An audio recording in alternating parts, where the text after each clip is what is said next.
So అంటే మీరున్న generation లో సోషల్ మీడియా అసలు ఏం లేదు, ఎలాంటి కార్యకలాపాలకు పాల్పడే వాళ్ళు కాదు. ఇల్లు ఫ్యామిలీ ఎక్కడైనా ఉద్యోగం చేస్తే ఒకటే రూట్, వెళ్ళడం రావడం ఒకటే బస్సు. బట్ ఇప్పుడు సోషల్ మీడియా ఎఫెక్ట్ అనేది అమ్మాయిలలో గానీ అబ్బాయిలలో గానీ వింత వింత కోరికలు, వింత వింత చేష్టలకి దారి తీస్తుంది. దీని మీద ఏం చెప్తారు మీరు? అదే ఫస్ట్ చెప్పినట్టుగా కంట్రోల్ ఉండాలి మన మైండ్. ఇప్పుడు ఫోన్ ఉంది, అది ఎంత ఎడిక్షన్ అంటే, ఇది మాట్లాడేవాడు కూడా ఫోన్ ఇయర్ ఫోన్స్ పెట్టేసుకుని ఫోన్లు చూసుకుంటూ డ్రైవ్ చేస్తుంటాడు. అది యాక్సిడెంట్కి అవకాశం కదా. ఆటో మాట నడిపేవాడైనా అంతే, కారు నడిపే డ్రైవర్ అయినా అంతే. డ్రైవర్లు ఉన్నారు, ఖాళీగా కూర్చున్నారు అనుకో, వాళ్ళకి అస్తమానం పని ఉండదు. ఇప్పుడు నేను వచ్చాను 1 గంట 2 గంటలు ఇక్కడ కూర్చున్నాను, డ్రైవర్ అక్కడ కూర్చున్నాడు, వాడు ఏం చేస్తాడు? కాలక్షేపం లేదు, ఫోన్ చూసుకుంటూ ఉంటాడు. పార్కుకి వెళ్తే నాకు నవ్వు వస్తుంది, నడిచేవాడు కూడా ఇలా ఇలా ఇలా చూసుకుంటూ నడుస్తాడు. ఏమైనా అర్జెంట్ ప్రాణం పోయే పని కాదు, ఆగి చూసుకోవచ్చు, పక్కకి వెళ్ళి చూసుకోవచ్చు కదా. లేదా నువ్వు ఎక్కడి దాకా నడుస్తావు అక్కడ కూర్చొని చూసుకోవచ్చు కదా. ఆగదు. అంటే మైండ్ నీ కంట్రోల్లో లేదు, నీ మైండ్ నీ కంట్రోల్లో ఉండాలి. దాని కంట్రోల్లోకి నువ్వు వెళ్ళిపోయావు. ఏమంత అర్జెంటు, అది ప్రాణం పోయే సిచ్యువేషన్ కాదు కదా.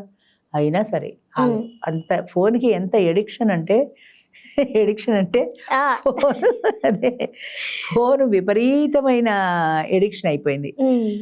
అది ఎంత అయిపోయిందంటే మనుషులు ఇలా కూర్చొని మాట్లాడుకునే కంటే ఫోన్లు మాట్లాడుకున్నదే బాగుంటుంది జనాలకు కూడా.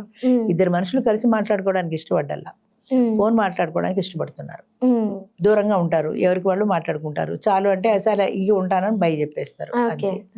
అంతేగాని ఎమోషన్స్ అన్నీ తగ్గిపోయాయి. మెయిన్ నాకేమనిపిస్తుంది, ఎమోషన్స్ అవి తగ్గిపోయాయి. కట్టుబడి ఉండడము, ఒక మాట మీద నిలబడాలి, ఆ మాటకి కట్టుబడి ఉండాలి, ఇలాంటివి ఏమీ లేవు. ఏది మనకి ఎందుకు? ఇప్పుడు నాకు తోడు నిడా కాల్స్ వస్తాయి, రాత్రి 10:30కి చేస్తాడు ఆయన ఎవరో. ఏమయ్యా 10:30కి చేసావు, ఇప్పుడు ఆడవాళ్ళతో మాట్లాడే టైం ఆఫీస్ అవర్స్లో చేయొచ్చు కదా. అంటే సారీ అండి, రేపు ఎన్నింటికి చేయమంటారు? ఆఫీస్ అవర్స్లో చేయి అంటే ఎన్నింటికి చేయమంటారు? మీరు ఖాళీగా ఎప్పుడు ఉంటారు? నా ఖాళీ అంతా ఇలా 10 మందితో మాట్లాడితే బుర్ర తింటున్నారు, అందరు కలిసి బుర్ర తింటున్నారు, నిజంగానే బుర్ర తింటున్నారు. తర్వాత 10:30కి మాట్లాడేంత అర్జెంట్ విషయమా ఇది? ప్రాణం పోయే సిచ్యువేషన్ అయితే ఎప్పుడైనా మాట్లాడాలి. అది నేను ఒక డాక్టర్ని కాదు, తోడు నీడ ఎప్పుడు ఉంటుందని చేయడానికి అడిగావు. ఇది రేపు పగలు కూడా అడగచ్చు కదా అంటే వాడు చాలా ఇబ్బందిగా ఫీల్ అవుతాడు. లేకపోతే ఇలా మాట్లాడితే ఆవిడ చాలా యారగెంట్గా సమాధానం చెప్తుందని నాకు స్టాంప్ వేసేస్తారు. యారగెంట్గా సమాధానం చెప్తుంది అంటావే కానీ నువ్వు 10:30కి చేశానన్న సంగతి ఎవరికి చెప్పవు. పక్కడితే అబ్బా ఆవిడకి మాట్లాడలేం బాబు, చాలా యారగెంట్గా మాట్లాడుతుంటావు. ఏం చేస్తే యారగెంట్గా మాట్లాడింది? నువ్వు 10:30కి ఫోన్ చేస్తే అన్న సంగతి చెప్పవు కదా వాడికి. చెప్పరు. అందుకని నన్ను చెడ్డగా చేయడంలోనే కానీ మీరు ఈ పని చేసి ఆవిడ విసిగించారన్న సంగతి ఎవరు ఒప్పుకోరు. 30 ఏళ్ళ వాడు ఫోన్ చేస్తాడు, నేను తోడు నీడ చూస్తుంటానండి, నాకు మ్యాచ్ కావాలి. తోడు నీడ చూస్తే నేను 30 ఏళ్ళ వాడు మ్యాచ్ లేదని ప్రతి ఛానల్లో చెప్తాను నేను. ఇప్పుడు మీకు చెప్పానంటే 50 ఏళ్ళు కంప్లీట్గా ఉండాలి. అది చూస్తే ఉంటుంది, అది పూర్తిగా చూసే ఓపిక లేదు జనాలకి. అది కొంచెం చూస్తాడు, ఇది పెళ్లి లేదు కానీ వెంటనే ఫోన్ చేస్తాడు అంతే. 30 ఏళ్ళ వాళ్ళకి ఉండదు కదా, నాకు ఎలా చేసావంటే నేను టీవీలో చూసానండి. టీవీలో ఏం చూసావు? ఏమో అది చూడలేదేమో, అది చూడలేదు కానీ పెళ్లి కావాలన్న సంగతి మాత్రం తెలిసింది. ఓకే, అంటే ఎంతవరకు నీకు అవసరం అనేది అది ఒకటే చూస్తావు తప్ప పూర్తిగా చూసే ఓపిక లేదు. ఇప్పుడు మీరు కూడా 1-2 గంటలు తీసేసి 10 నిమిషాలు రీల్స్ లాగే పెడుతున్నారు ఆల్మోస్ట్. ఆ 10 నిమిషాలు కూడా ఓపిక ఉండదు. నాకు వచ్చే కాల్స్ ఉంటాయి 3 లేక 4, వంటగదిలో వంట చేసుకుంటూ ఉంటా, వీధి గదిలో ఛార్జింగ్లో ఉంటుంది. అక్కడి నుంచి ఇక్కడికి వచ్చి నేను ప్లగ్ తీసేలాగా ఆగిపోతుంది. అది బర్రు 4 రింగులు ఇస్తుంది. 8 రింగులు ఇస్తే పూర్తిగా ఆగిపోతుంది. 7 లేక 8 రింగులతో అదే ఆగిపోతుంది. ఆగే ఓర్పు ఉండదు. 4 రింగులు ఇప్పుడు వస్తుంటే ఆయన ఎవడో ఫోన్ చేశాడు, చేతిలోనే ఉంది ఫోన్, ఇలా తీసుకుని నేను ఇలా అనేలాగా ఆగిపోయింది 4 రింగులు. ఏమయ్యా 4 రింగులు ఇచ్చి ఆపేసామంటే మీరు బిజీగా ఉన్నారేమో అని. నువ్వెందుకు అనుకుంటావు బిజీగా ఉన్నాను? అది ఇంకో 4 రింగులు ఇస్తే అది పూర్తిగా అయ్యేదాకా ఆగే ఓపిక ఎందుకు లేదు? మనుషుల్లో ఓపిక నశించిందమ్మా. అసలు ప్రధానంగా మనుషుల్లో దేనికి ఓపిక లేదు. దీనికే కాదు, దేనికి ఓపిక లేదు. 1 గంట టీవీ ఛానల్ చూసే ఓపిక లేదు. స్టార్టింగ్లో నా టీవీలు గంట ఉండేవి కొత్తలో. ఇప్పుడు అందరూ 10 నిమిషాలు రీల్స్ పెడుతున్నారు. ఎందుకంటే ఎవరు చూడటం లేదు కాబట్టి. గంట ఛానల్ పెడితే నువ్వు గంట చూసే ఓపిక లేవు అందరికి. అంచేత 10 నిమిషాలకి మీరే కుదించుకోవాల్సి వచ్చింది. అంతేగాని ఇదేదో బాగుంది మనం పూర్తిగా చూద్దామని ఎవరికి ఉండట్లా. ఈ ఛానల్ దీని గురించి కాదు అసలు. ఏదైనా సరే నాకు రింగులు ఇచ్చేవాళ్ళు కూడా 3 రింగులు 4 రింగులు ఆపేస్తారు, మీరు బిజీగా ఉన్నారేమో అని. ఇంకా తెలివైన వాడైతే నేను కట్ చేయలేదండి, అదే కట్ అయిపోయింది. మరి కట్ అయిపోతే నువ్వు వెంటనే ఓసారి కట్ అయితే రెండోసారి చేస్తావు కదా, మరి నువ్వు ఎందుకు చేయలేదయ్యా? మీరు బిజీగా ఉంటారేమో అని. అప్పుడు మీరు బిజీగా ఉంటారేమో అని నువ్వెందుకు అనుకున్నావు? ఆయన ఓపిక లేక డిసైడ్ అయిపోతున్నాడు అంతే. ఆయన కన్వీనియంట్గా ఉంది కాబట్టి ఆ డెసిషన్ ఆయన తీసుకుంటున్నాడు. నేను లేనని నీకు ఎలా తెలుసాయా? నేను వచ్చి ఎత్తాను, ఆగిపోయింది. మళ్ళా వెళ్ళాను, మళ్ళా రింగ్ వచ్చింది, మళ్ళా వచ్చాను, మళ్ళా ఆగిపోయింది. ఇలా 75 ఏళ్ల వయసులో ఎన్నిసార్లు చిన్న పిల్లలు అటు ఇటు తిరుగుతాను. ఫోన్ ఏం మొగాళ్ళం కాదు, పాకెట్లో పెట్టుకు తిరగం, ఇలా అనగానే తీయడానికి. తీసి నువ్వు ఆన్ చేయడానికి కూడా టైం పడుతుంది, 1 సెకండ్. ఈ సెకండ్లోనే ఆపేస్తారు అంతే. పూర్తి రింగిలు వచ్చే ఓపిక లేదు. రాత్రి 10ంటికి 10:30కి వాడికి నేను ఇప్పుడే వచ్చాను మేడం ఆఫీస్ నుంచి. నువ్వు ఇప్పుడు ఆఫీస్ నుంచి వచ్చావు, అది నీ అవసరం, కానీ నేను తిని మంచి నిద్రలో ఉన్నా, నన్ను ఎందుకు నిద్ర లేపు డిస్టర్బ్ చేసి మాట్లాడతావు? రేపు ఎప్పుడు ఉంటుంది చెప్పండి? ఆదివారం సెలవని ముష్టం అడిగినా చెప్తాడు. ఆదివారం సెలవని సంగతి ఎవరికి తెలియదు చెప్పు. పనోళ్ళు కూడా ఆదివారం నాడు రావట్లేదు ఈ మధ్యలో. కూలి పనులు చేసేవాళ్ళు, రెనోవేషన్ చేస్తుంటే ఇంట్లో పని పాటలు తాపి మెస్సులు, వీళ్ళు ఎవరు ఆదివారం రావట్లేదు మ్యామ్ ఈ మధ్య. పనివాళ్ళు కూడా ఆదివారం సెలవు అడుగుతున్నారు. సో ఆదివారం ఆఫీస్ ఉంటుందని ఎట్లా అనుకున్నావు నువ్వు? ఆదివారం ఫోన్ చేసావంటే అంటే పోనీ రేపు ఎప్పుడు చేయమంటారు మేడం? మళ్ళీ టైం మనమే చెప్పాలి. 11 చెప్పావనుకో, 11ంటికి నాకు ఇంకో ఫోన్ వస్తుంది, నేను వాడితో మాట్లాడుతున్నా, వీడికి ఎంగేజ్ వస్తుంది, పెట్టేస్తాడు అంతే. 2 రింగులు చేస్తాడు, పెట్టేస్తాడు. మళ్ళీ నేనే కాల్ బ్యాక్ చేస్తే గంట మాట్లాడతాడు. ఓకే, నీకు డబ్బులు లేకపోతే చెప్పు, నాకు నేనే ఫ్రీగా చేస్తాను, నాకు డబ్బులు లేవు ఫోన్ చేయండి అని. అంతేగాని ఈ దరిద్రం ఏంటి? రూపాయి లోకల్ కాల్కి రూపాయి కష్టం లేదు. 400 పెడితే మీ బిల్ వేసుకుంటే అన్లిమిటెడ్ కాల్స్ ఎన్నైనా చేసుకోవచ్చు. మీరు అసిస్టెంట్ ఎందుకు పెట్టుకోలేదు మ్యామ్? డబ్బులు ఒక 10,000 తీసుకుంటే అసిస్టెంట్ కూడా పెట్టుకోవచ్చు. 10,000 ఇవ్వాలి కదా. 10,000 అయితే 2,000 3,000కి ఎవరు వస్తారు ఈ రోజు? 10,000 ఇచ్చే ఇన్కమ్ ఉండాలి. వీళ్ళ దగ్గర 10,000 తీసుకుంటే నాకు కూడా ఇన్కమ్ వస్తుంది, కానీ కమర్షియల్ కాదు కాబట్టి చేయటం లేదు.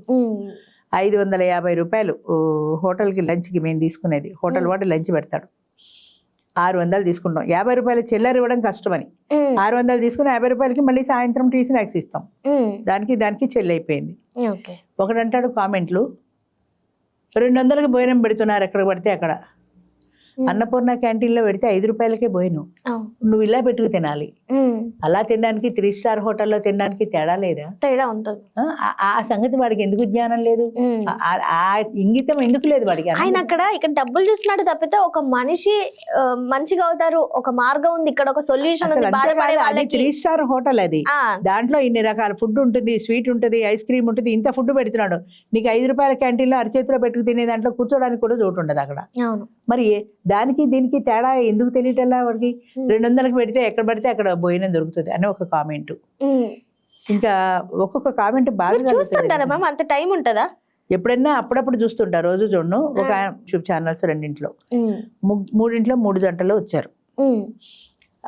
దానికి ఒక ఆయన పెట్టాడు, ఇదంతా ఫేక్ అని పెట్టేశాడు మెసేజ్. ఏది ఫేకు? అంటే జంటల్ని తీసుకురావడం ఫేకా? డబ్బులు ఇచ్చి వాళ్ళని రప్పించానా? డబ్బులు ఇచ్చి ఛానల్లో ఎవరు చేస్తారమ్మా? 3 పెళ్ళం మేమని ఎవరు అంత ధైర్యం చేయరు. నేను రిప్లై ఇచ్చి అలాంటి వాటికి కోపం బాధ వస్తుంది నాకు. వాళ్ళు లక్షణంగా పెళ్లి చేసిన 3 ఏళ్ళు అయింది ఇప్పటికి. 3 ఏళ్ల నుంచి వాళ్ళు హ్యాపీగా సిద్దిపేటలో ఉంటే నువ్వు అది ఫేక్ అని మాట పెట్టేసావు, ఇంట్లో కూర్చున్నావు అంతే. దీనికి నేను ఎంత పీక్కోవాలి? నాకు ఎంత బీపీ రేజ్ అవ్వాలి ఈ వయసులో? నీకు అది నేను రిప్లై ఇచ్చా, నీకు దమ్ముంటే అది ఫేక్ అని నిరూపించు, 25,000 ఇస్తా నీకు. అది దమ్ము నువ్వు నిరూపిస్తే అది ఫేక్ అని. అది నువ్వు నిరూపించలేకపోతే నేను చెప్పినట్టు నువ్వు చెయ్యి. రిప్లై లేదు, మళ్ళీ రిప్లై ఇవ్వడు కదా, ఇవ్వడు. ఇలాంటి దరిద్రులు నాకు చిట్టబుద్ధి వేస్తుంది నిజంగా. నీ చేతకాని వాడు మూసు కూర్చో ఇంట్లో అంతే. మళ్ళీ ఇలాంటి మెసేజ్లు ఎందుకు పెడతావు? ఈ వయసులో వాళ్ళకి పెళ్లి అవసరమా? 50 ఏళ్ళకి పెళ్లి చేసుకోవచ్చు. 50 ఏళ్ళకి పెళ్లి కాకూడదా? 70-80 ఏళ్ళ ముసలాళ్ళు పెళ్లి చేసుకుని 3వ పెళ్లి చేసుకున్న చరిత్ర మంది. పుత్రబొమ్మ పూర్ణమలో లాగా ముసలాళ్ళకి పెళ్లి ఎప్పుడూ ఉంది మగాడికి. ఆడదానికే 50 ఏళ్ల తర్వాత పెళ్లి లేదు. నేను ప్రవేశపెట్టింది అదే, అంతే కదా. 70 ఏళ్ళవాడు 20 ఏళ్ళ దాన్ని చేసుకుని దాని కోరికలు చావక మరి పూర్వం తప్పుడు మార్గాలు పట్టే ధైర్యం లేదు. అంచేత ముసలాన్ని నమ్ముకొని జీవించిన వాళ్ళు ఎంతమంది ఆడవాళ్ళు లేరు? 70 ఏళ్ళకి వాడికి పెళ్లి అవసరం అంటే నీకు అవసరం లేదు, వాడికి అవసరమే. వాడికి రోగం వస్తే ఎవరు చూస్తారు? నువ్వు చూస్తావా?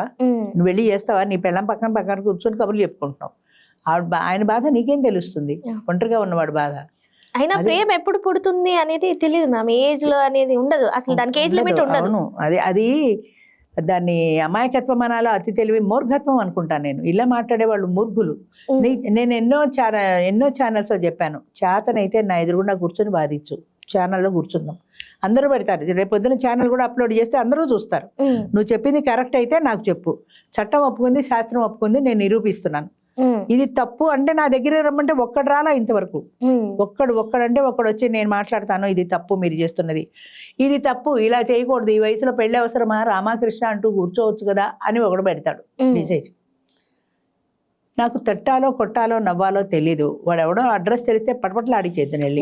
మూర్ఖుల్లాగే వదిలేస్తే బెటర్ ఏమో. అంతే, వాళ్ళకి ఒకటి కామెంట్ పెట్టే వాళ్ళకి దాని మీద అవగాహన ఉండదు, ఇంకొకటి చదువు జ్ఞానం ఉండదు. వాడిని వదిలేయలేక వాడు అడ్రస్ తెలిస్తే వెళ్ళి వాడి మీద కోర్టులో పరువు నష్టం దావా వేద్దును. కానీ ఏం లేదు కదా, అడ్రస్ లేదు అక్కడ, అడ్రస్ ఉండదు కదా. వాడు మాట్లాడు 25,000 ఇస్తానంటే మళ్ళీ మాట్లాడాల, ఒక్కటి నిరూపించాలి. ఆ దమ్ముంటే నిరూపించంటే ఎందుకు నిరూపించలేదు? మరి నాకు తిట్టబుద్ధి వేస్తే మూసుకొని కూర్చో చేత కాకపోతే అని అనాలనిపిస్తుంది. ఖచ్చితంగా అంత ఇరిటేట్ చేస్తారు మనిషిని, అంత ఇరిటేట్ చేసి దిక్కుమాల మెసేజ్లు పెట్టి. అప్పుడు ఒక 1000 మెసేజ్, ఇప్పుడు 200 మెసేజ్లు వచ్చాయి అనుకో, 150 మెసేజ్లు బాగున్నాయని పెడతారు అందరూ. 10 పరకో ఇలాంటివి ఉంటాయి. ఆ 10 పరకే బాధ కలిగిస్తాయి. బాగున్నాయి అన్నో జనరల్ గా చదవము, పైకి లాగేస్తాం. ఈ బాగలేదని పెట్టిన వాడితే చదువుతాం, దానికి బాధపడుతుంటాం. అందుకనే చెప్తున్నా, మీకు ధైర్యం ఉంటే రండి, నిరూపించండి నేను చేసింది ఇది తప్పని. నేను కూడా మానేసి కూర్చుంటాను. కానీ అది తప్పు అని అనే ముందు ఒక్కసారి మీరు వాళ్ళ జీవితం గురించి ఆలోచించండి. 70 ఏళ్ల ముసలాయన, 60 ఏళ్ల ముసలాయన, మరి వండి పెట్టే దిక్కు లేక తోడు లేక ఆయన ఏమైపోతాడు? 60 ఏళ్ల ఆడది బయటకు వెళ్ళి సరుకులు తెచ్చుకోలేదు, డాక్టర్ దగ్గరికి అనారోగ్యం వస్తే వెళ్ళడం తెలియదు, హాస్పిటల్కి వెళ్ళడం తెలియదు, పిల్లలు ఎక్కడ ఉన్నారు లేదా పిల్లలు లేరు, ఆవిడని ఎవరు చూస్తారు? అలా ఒకళ్ళకి తోడు ఒకళ్ళు ఉంటారు అని అంటే అది మానేసి ఈ వయసులో తోడు అవసరమా? హాయిగా కృష్ణారామ, నువ్వు కూర్చోరాదు, ఇవన్నీ ఎందుకు చూస్తావు కృష్ణారామ అంటూ. మన సంస్కృతి ఏమైపోతుంది అంటే వాళ్ళ అమ్మనాలను పట్టించుకోరు. ఇలాంటివి మన సంస్కృతి సాంప్రదాయం ఏమైపోతున్నాయి. ఒక ఆయన మెసేజ్, నువ్వు పిలక పెట్టుకో, సంస్కృతి సాంప్రదాయం అయితే ప్యాంట్ ఎందుకు వేసుకున్నావు? ప్యాంట్ బ్రిటిష్ కల్చర్, అది మనకి ప్యాంట్లు లేవు. ఏ కులం వాడైనా పంచె కట్టుకునేవాళ్ళు. నువ్వు పంచె కట్టుకు లాల్చి వేసుకుని ఉత్తరం వేసుకొని బయటికి వెళ్ళు, చక్కగా పిలక పెట్టుకో. ఆహా, అవి పెట్టుకో. మనం మోడర్న్గా ఉంటాం, ఇంకోటికి పాఠం చెప్తాం. చెప్పడం తేలిక ఎవరికైనా సరే, చేయడం కష్టం. చేసిన వాళ్ళకి తెలుస్తుంది బాధ.